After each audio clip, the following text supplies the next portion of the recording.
Hi, and thank you for taking the time to watch this short video. You may have heard or read about UGLE's 7-year strategy. I'd like to talk to you today about what it is, why now, what we are doing in the province, and what all our members can do to support it. I guess the first question is, why do we need a strategy, and what is it aimed to address? The current strategy was released in 2022 under the Programme Master's leadership and has a simple aim: to cement our reputation as a force for good in our communities and society at large, and as a thriving organisation with people aspiring to join us. Freemasonry has been an important part of the development of our society for more than 300 years. The impact of our charitable efforts and members' contributions cannot be overestimated. However, a slow but steady decline in our membership numbers threatens our relevance to a wider society and our ability to have a positive impact on our local communities. On average, there has been a 2.5% annual decline in our membership since 2008, taking us from around 200,000 members 10 years ago to little more than 150,000 today. While we have made great progress in 2022 in Cheshire, we initiated 170 candidates. This is really only reversing the impact of the pandemic. Even with this substantial increase, we still had a decline in members overall. Importantly, these losses are not coming from where you would think. Although we are on average an older organisation, death in this situation is not the enemy. We lose far too many members to resignation, including those who quietly drift away. It almost completely negates all the excellent work we have done in bringing new initiates into the craft, and the membership challenge is to close this gap. Why now? To reverse the current trend, we either need to increase initiations by approximately 46% or reduce resignations accordingly. The ideal practical reality will be a mix of the two. One particular statistic is that nationally, 17% of new initiates are lost within 3 years of joining. In Cheshire, that figure is 15%, which is better than the average and falling, but still far too high. Others leave later for a number of reasons, and the main one that concerns me is that far too many members leave because they are either not engaged with their Freemasonry or have fallen out with someone in their lodge. Many of the reasons why people leave are avoidable. So what are we doing as a province? The UGLE strategy encourages us as a province to look at 3 pillars. The first is a thriving membership, which is critical to tackling the membership challenge, and I will come back to that shortly, and is about attracting new members and ensuring their experience keeps them in Freemasonry for life. It also sets out how we can engage with existing members, ensuring that Freemasonry remains relevant and enjoyable for them, particularly those who attend their lodge infrequently. In Cheshire, I have already set up a marketing working group, and we are already working with lodges to attend shows and encourage membership. We are very active on social media, and I continually ask our communications team to get the message out there. We will continue to do more in this area as we undertake a fundamental review as to how we as a province can better engage with members. The second pillar, Coherent Organization, sets out how we, across all levels of our organisation, must act as one in delivering the strategy. Everyone has a duty and a responsibility to support the success of our organisation. Without our membership all pulling in the same direction, the strategy will fail.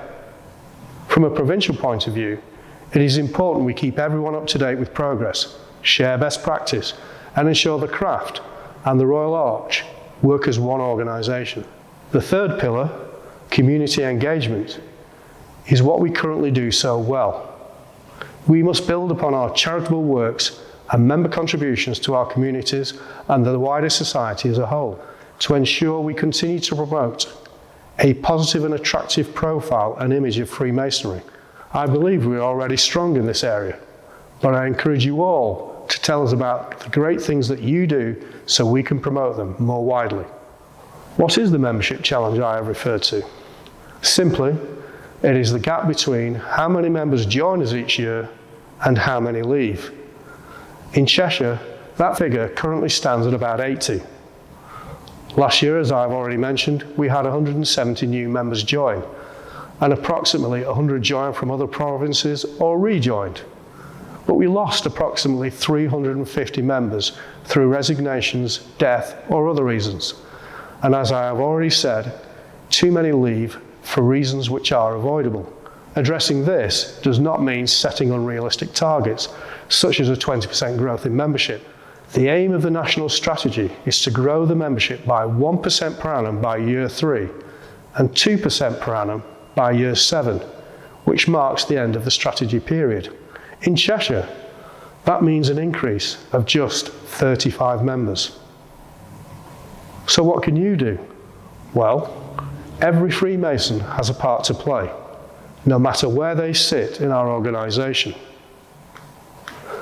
In a recent article in the provincial newsletter, the Deputy Provincial Grand Master talked about engagement.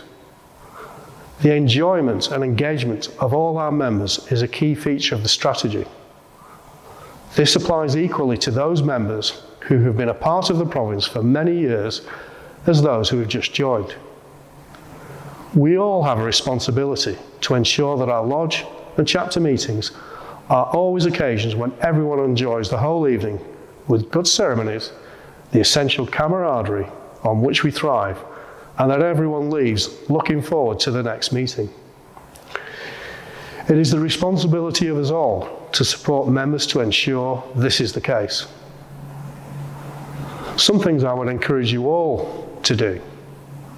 Stand back and look at your lodge and chapters and consider if they're fit for purpose to the needs of members in 2023 and beyond, or are changes needed.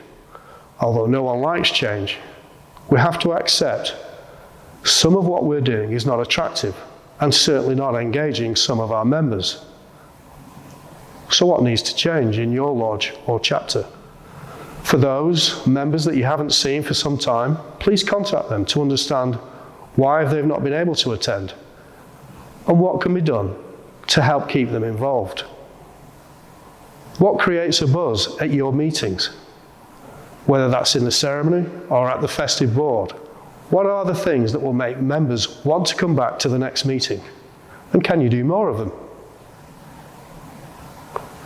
And equally, what are the bits that need addressing, which are not popular with members?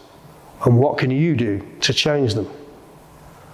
Of course, we often see change as a threat, saying, but that's how we do our ceremonies. I'm not telling anyone to change anything, and certainly not the important traditions. But the questions we need to ask is not so much about why people join Freemasonry. We are in fact doing well in attracting new members. But we do need to ask, what do we need to do to engage our members? As far too many leave because of some of the things we do and continue to do. So we all play a key part in the success of our lodges and chapters. The issues around membership are not just happening in Freemasonry, but across many voluntary and uniformed organisations. Brethren, our challenge is clear. We cannot and must not assume we can just carry on as before. But alas, there is no silver bullet. We will make progress through incremental changes in many areas by being willing to innovate and try new approaches, to learn what works well and to share this knowledge by saying yes if and not no because. We all have a part to play to ensure all our meetings are enjoyable and all our members are engaged. Thank you in advance for the part you play, and please get involved.